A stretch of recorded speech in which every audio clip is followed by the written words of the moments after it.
and welcome to Pivotal Moments, a podcast where we talk about the changes we make in our lives. Whether it was a career move, burning everything down in order to grow, or simply deciding to start fresh in a new direction. We are all agents of change, and we have the power to pivot at any point, at any time. I'm your host, Siria and along with my co-host, Melissa Robena. And today, we finish our series on the emotional reasons people decide to pivot, ending with frustration. Earlier in the series, we talked about boredom, and we talked about how it was a universal experience. I would say frustration is right up there as well. Oh, absolutely. I mean, I think everybody's going to have a moment of frustration. I mean, it's also something that you could probably have daily. Oh, I would think so, whether it be with spouse, kids, work, anything can really cause frustration, right? Yeah. In doing my research for this podcast or for this topic, I had so much fun. I don't know about you. I had way too much fun talking about frustration, which is funny because it's just, the other one that I had a lot of fun with was boredom. Inspiration was a little bit harder, and we'll talk about that a bit more later, but frustration is so layered. And I think frustration is, we think it's a specific word and, oh, I'm so frustrated, but it's actually not. When you're talking about frustration, really that's tipping you off into something else that's going on. And so frustration is really a catch-all word that we use and we think, oh yeah, that's a good label for it, which it might be a good starting point. But as we dive into it, what I like about it is frustration really is the iceberg, and you have to go underneath to figure out what's the real emotion here and what's really going on with whatever situation it is. Well, and for me, I had this huge light bulb moment when I was doing it. You mentioned frustration is a catch-all, and in my research, we respond to frustration in a number of different ways. There's anger, giving up, loss of self-confidence. I tend to look at frustration or express frustration in anger, and oftentimes that anger would cloud, the things around me. But when I was researching frustration, it was talking about that frustration itself is an emotion that occurs in situations where a person is blocked from reaching their desired outcome. And so when I read that, I didn't think much into it. But then later that night and the next morning, I was reflecting on that. And the more important the goal or desired outcome, the greater frustration. And when you're looking at when you are experiencing a moment of frustration, kind of what you were mentioning, it's like looking, peeling back the layers and what is my desired outcome and what's preventing me from reaching that, what obstacles lay in my path so that I'm not frustrated. And for some reason, seeing that in that way helped me to think, wow, I could probably alleviate a lot of frustration by looking at what my desired goals are. Are they mine, or are they someone else's goals for me? Is that your aha moment? Yeah, but It was also just, I couldn't even really define what frustration was. And so when I was learning more about it being all this, the effort that I'm putting in and not reaching my goal, that's the essence of what frustrates me. So it can be at work, it can be with my spouse. So when I'm not achieving that desired outcome, whatever that be, whether it be engagement at work, a fulfilling relationship, when I'm not reaching that, I get frustrated. And I don't know, for me, it was just, wow. So now it's just like, okay, well, how can I start to begin to look at what my desired outcomes are and starting to find ways to remove those roadblocks. Sometimes either they're real or they're perceived roadblocks. So how can I start to begin to remove those roadblocks so that I can achieve the desired outcome that I want, so that I am engaged at work, so I am fulfilled in my relationship with my spouse. Okay, going through those, that makes sense. And that you realize, okay, this is a moment for me to step back and analyze the situation of, okay, what is the outcome, and is there another way for me to look at it? Is there another way for me to achieve that same outcome, or maybe break it down into smaller steps?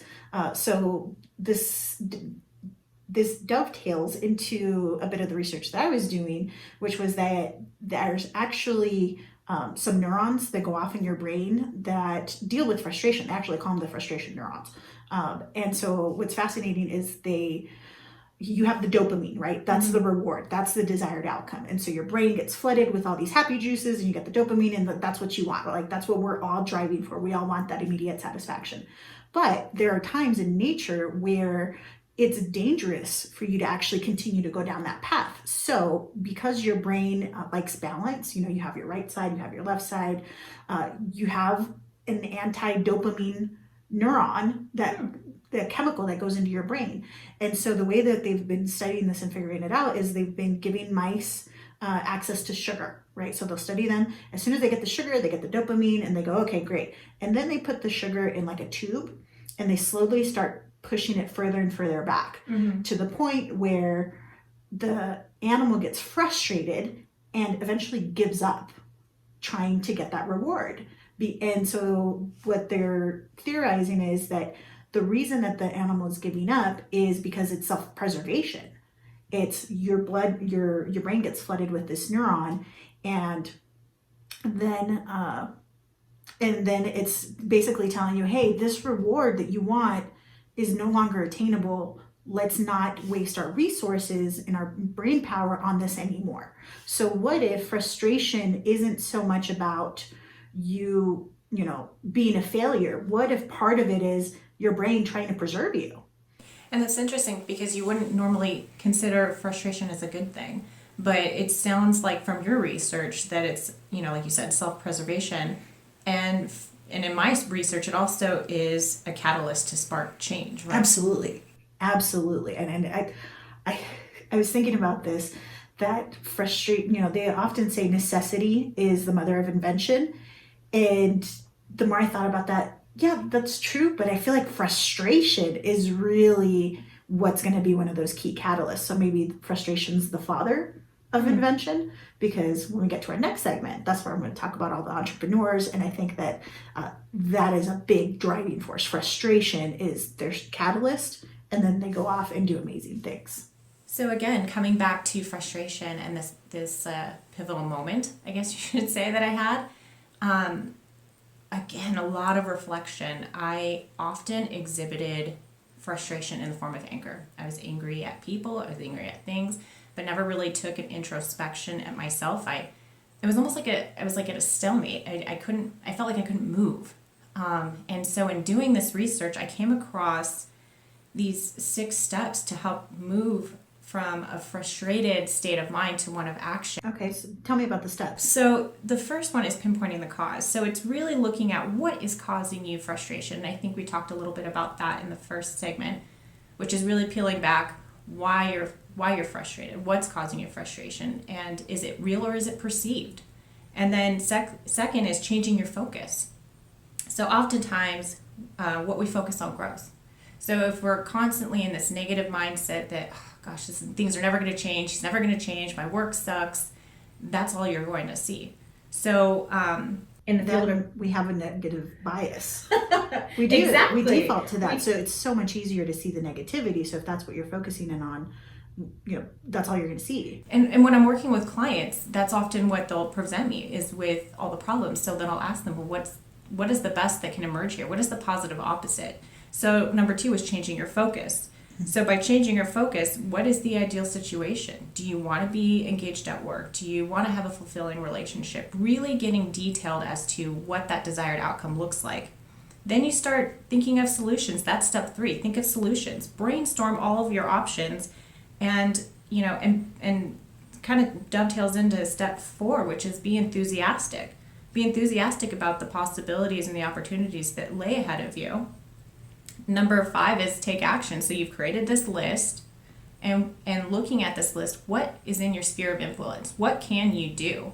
And start to implement those actions into your life, whether it be personal or professional. And then the 6th step is celebrate small wins. Mm-hmm. So I know that sometimes we think like, well, we can't celebrate a goal until we make that sales goal, until I do this or that. But why not celebrate those small milestones? Because that's definitely a step in the right direction, or the direction you want to go. Okay, so let's recap real quick with what are all the steps again? Step 1, pinpoint the cause. Step 2, change your focus. Step 3, think of solutions. Step 4, be enthusiastic. 5, take action. And the last one, 6, celebrate small wins.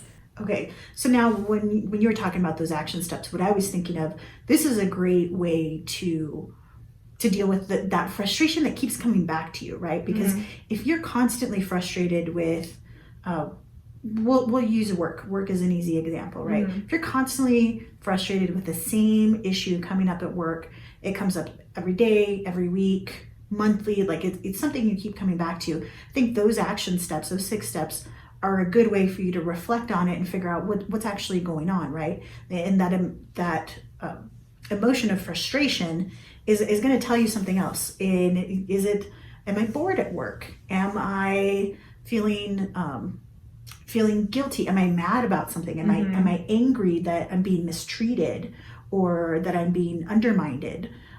Whatever that is. And so you can go through all those steps, but sometimes you have frustrations that are small ones, right? Like I can't open a jar of whatever because I've lost all my gains with the Rona and we haven't been to the gym. So feel deflated. Right, exactly. So what do? You step away and then you look for a solution, which is, either, you don't really need the jar with the pickles in it. I don't like pickles. We just bought a big thing of pickles and Matt's eating them. Pickles are gross. But like that's a small frustration, right? Like what am I mad at? I'm mad at the fact that I'm not as strong as I used to be. Okay, what do I do about it? I take a step back and I either decide I don't need that anymore and take a different course of action, or I have somebody else open the jar, right? Like we deal with little things.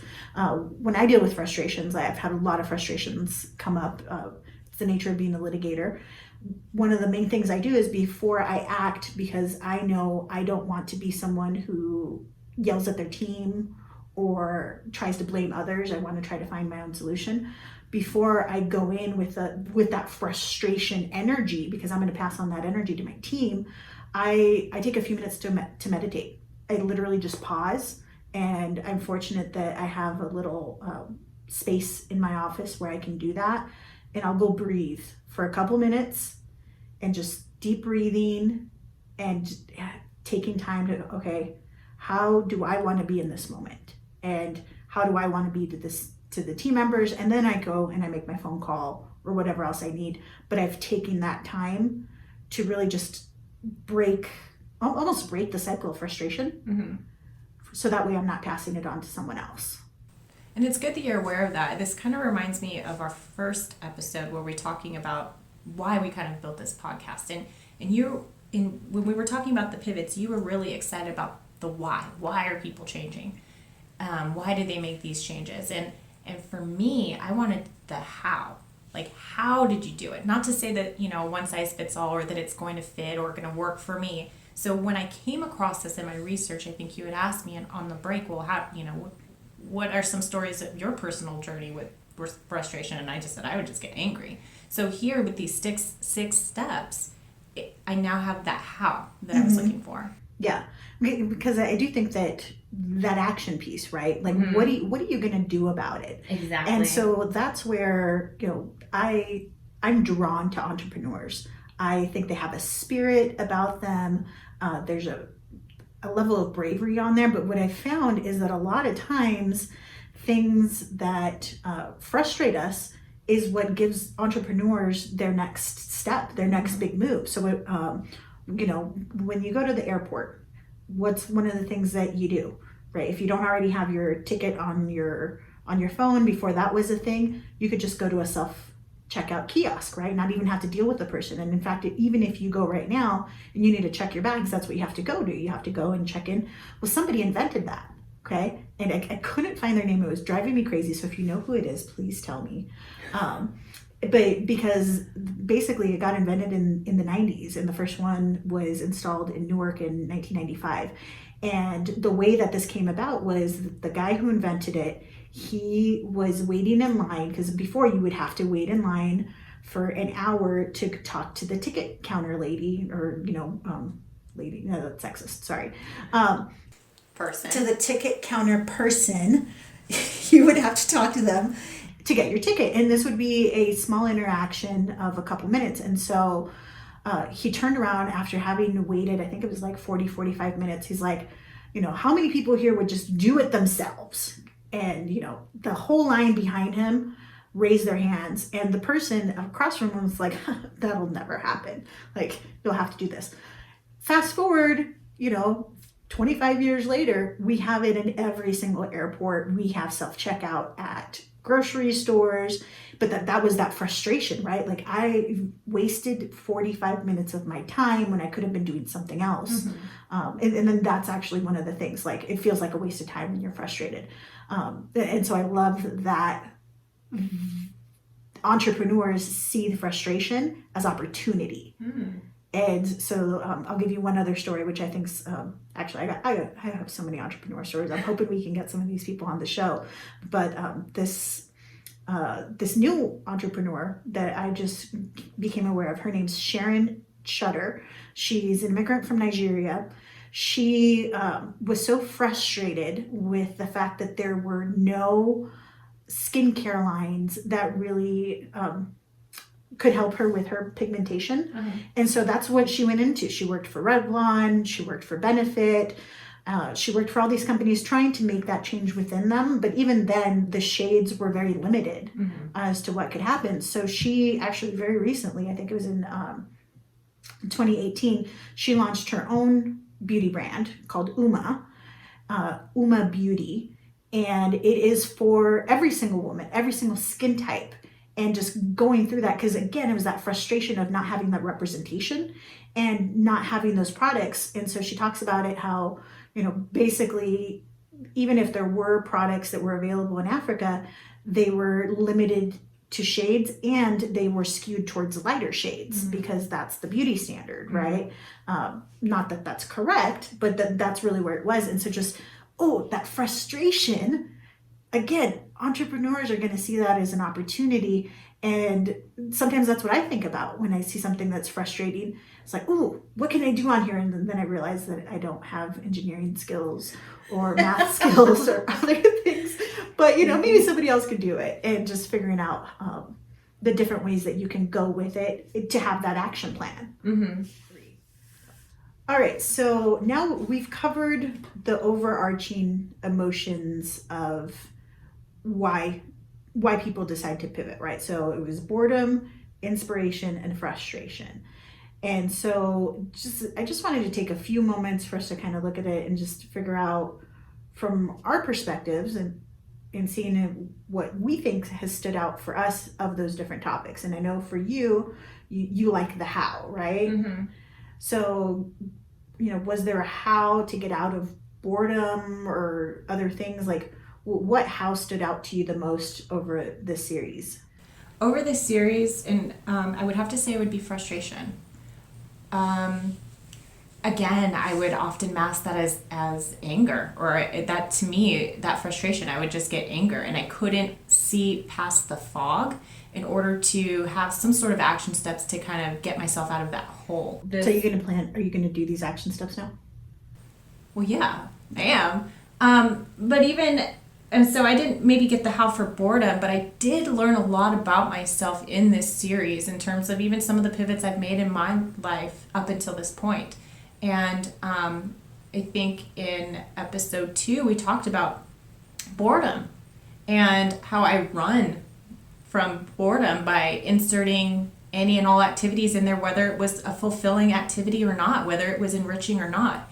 And so kind of having that awareness now of that's what I do, I'm mindfully looking at the activities I do put in my calendar because, that's just, I'm a busybody, that's who I am. But finding more activities that fulfill me is now it's more at the top of my list, whereas I didn't even think about that before until we had done that episode. Right, where you're just saying yes to everything because it's an opportunity, and just because something comes up or you can do it doesn't mean that you should do it. Exactly. So you have those things. Okay, that makes sense. I think of the 3 episodes, I loved the research into frustration because again, it ties in with entrepreneurs and just problem solvers. Like that's something I get paid to solve people's problems, and so that part's really interesting. But for me, it was just how much boredom actually helps us. Inspiration was super hard. because I think it's just something that you feel and you do, and then you have that driving catalyst. But in terms of being able to describe it, like I think you experience it more than anything else. So of those, though, they all make sense to me as to why they would be catalysts for change and for people to want to pivot in their lives. Thank you for joining us on today's episode. We want to hear from you. What type of stories would you like to hear? And from this episode, how has frustration led you to action?